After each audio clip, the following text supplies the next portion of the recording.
छत्तीसगढ़ के कोरबा का एक ऐसा गांव जहां आजादी के इतने साल बाद भी मूलभूत सुविधाएं पहुंच नहीं पाई हैं। जी हां, हम बात कर रहे हैं पंडो जनजाति के उस समाज की जिन्हें राष्ट्रपति का दत्तक पुत्र कहा गया है, लेकिन सरकारी योजनाएं आज भी वहां तक नहीं पहुंची हैं। देखिए BSTV की ग्राउंड जीरो से खास रिपोर्ट। कोरबा के पोड़ी उपरोड़ा विकासखंड के ग्राम पंचायत मानिकपुर का आश्रित ग्राम तिलधरा एक ऐसा गांव है जहां प्रकृति है पर सुविधा नहीं। वर्षों से देश की विशेष जनजाति पंडो समाज, जिन्हें राष्ट्रपति का दत्तक पुत्र माना गया है, ऐसे लोग आज भी महिला बाल विकास विभाग द्वारा संचालित आंगनबाड़ी जैसी महत्वपूर्ण योजना से जुड़ नहीं पाए। हालांकि शहरी क्षेत्रों में विकास दिख रहा है, लेकिन पंडो समाज के बच्चों की चिंता कौन करेगा। यही कारण है कि इन्होंने खुद ही आंगनबाड़ी का निर्माण किया और समाज की लड़की द्वारा ही बच्चों को पढ़ाया गया। झोपड़ी सा दिख रहा है, कोई आम आंगनबाड़ी नहीं। इसकी दीवारें खुली है, छत घास फूस की है और बुनियादी लकड़ी की है, लेकिन यहाँ जो सबसे मजबूत है वो है उम्मीद। इस अनोखी आंगनबाड़ी का निर्माण किसी सरकारी योजना से नहीं, बल्कि पंडो समाज की आत्मबल और जागरूकता की एक मिसाल है। अपने बच्चों के भविष्य की चिंता ने समाज को आंगनबाड़ी निर्माण करने पर मजबूर कर दिया, जिसकी उम्मीद शायद प्रशासन से भी नहीं थी। और यहाँ कोई व्यवस्था नहीं है आंगनबाड़ी का। तो यहाँ का चीज होता है? यहाँ का चीज हो, यही तो आंगनबाड़ी गाँव ऐसे बनाई है। झाला झोपड़ी? हाँ, झाला झोपड़ी। जगह नहीं है तो झाला बना के यहाँ लड़का मतलब पढ़ाई कर रही, सुनीता बाई पढ़ा रही। का पढ़ता? अनार के, आम के, इमली के, ऋषि के। और कौन पढ़ाते रही? मतलब अभी कौन पढ़ाते? सुनीता मैडम। अब का हो गया? और शादी हो गई, चल रही। तो अब कौन पढ़े? पढ़ना चाहा था, आगे पढ़ना चाहा था। पंडो परिवार की ही बेटी सुनीता पंडो ने यहाँ बच्चों को पढ़ाया, लेकिन सुनीता की शादी हो जाने से अब फिर से ये बच्चे शिक्षा से वंचित हो गए। गांव वालों ने कई बार गुहार लगाई कि यहाँ एक स्थायी आंगनबाड़ी खुले, लेकिन अब तक सुनवाई नहीं हुई। यहाँ करीब 30 बच्चे हैं, लेकिन अब तक न सुविधा मिली और न ही जरूरी टीकाकरण की। स्वास्थ्य विभाग की अनदेखी का आलम है कि इन बच्चों को आज तक कोई भी टीका नहीं लगाया गया। समाज की महिला का कहना है कि ना तो कोई कर्मचारी यहाँ आता है और ना ही किसी प्रकार की उन्हें जानकारी दी जाती है। गंभीर बात यह है कि इनके लिए जन्म प्रमाण पत्र बनवाना भी एक पहाड़ जैसा काम है। जंगल के भीतर बसे इस समाज तक न तो योजना पहुँचती है, न सुविधाएं। सड़क भी साधन नहीं है हमारे यहाँ को, भी जाबर आबर थे भी कोई बच्चा मतलब टीका भी नहीं लगी से आज तक कोई भी बच्चा?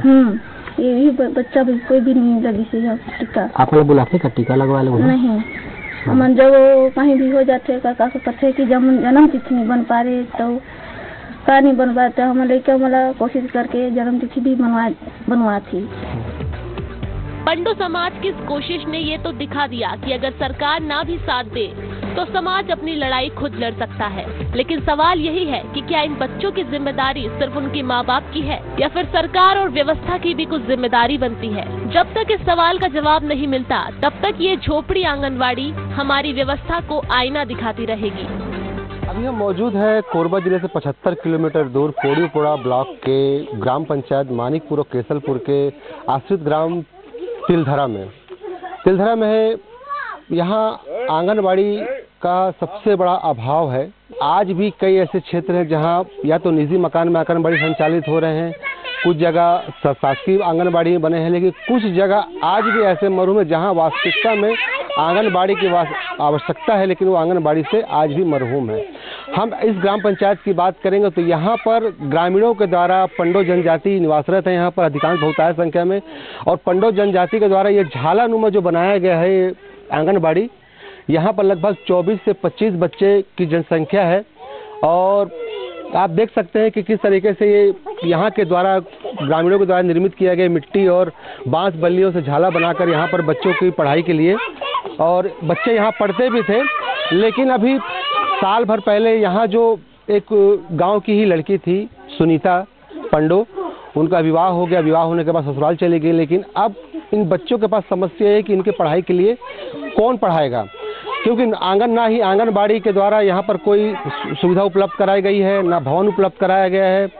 जबकि यहाँ पर पंडो जनजाति है और यहाँ पर बड़ी संख्या में बच्चे भी हैं, और इनको आंगनबाड़ी भवन की सख्त आवश्यकता है, जबकि आंगनबाड़ी के द्वारा रेडी टू ईट जैसी सुविधाएं आंगनबाड़ी में छोटे बच्चों को, जहां आज देश का नौनिहाल सबसे पहले स्टार्टिंग आंगनबाड़ी से करता है और आगे बढ़ता है, लेकिन ये पंडो जनजाति के लोग ऐसे हैं जो आंगनबाड़ी से ही सुविधा से मरहूम हैं। दूसरी बात, यहाँ की महिलाएं जो हैं स्वास्थ्य सुविधाओं से भी काफ़ी वंचित हैं। बताती हैं यहाँ की महिलाओं ने, आपने सुना भी होगा, अभी जो हमने पूछा आपने देखा, महिलाओं का कहना है कि ना यहाँ मितानिन आती हैं। यहाँ पर जितने बच्चे आप देख रहे हैं जो खेल रहे हैं, ना ही ने कोई अभी तक टीका लगा है। ये स्वास्थ्य विभाग की सबसे बड़ी लापरवाही है कि ऐसी जनजाति के साथ जो इस टाइप का भेदभावपूर्ण जो रवैया अपनाया जा रहा है। और महिला बाल विकास के जो दावे हैं वो कागजों में दिख रहे हैं, लेकिन हकीकत धरातल पर कुछ और नजर आ रहा है। ये जो आपने देखा इस चीज़ की, तो यहाँ से प्रशासन को सबसे बड़ा ध्यान देने की जरूरत है कि जो पंडो जनजाति है यहाँ पर आंगनबाड़ी, स्कूल, सड़क, बिजली और पानी जैसी मूलभूत और बुनियादी सुविधाओं का संचालन और भली भांति करे। कोरबा से शारदा पाल, BSTV।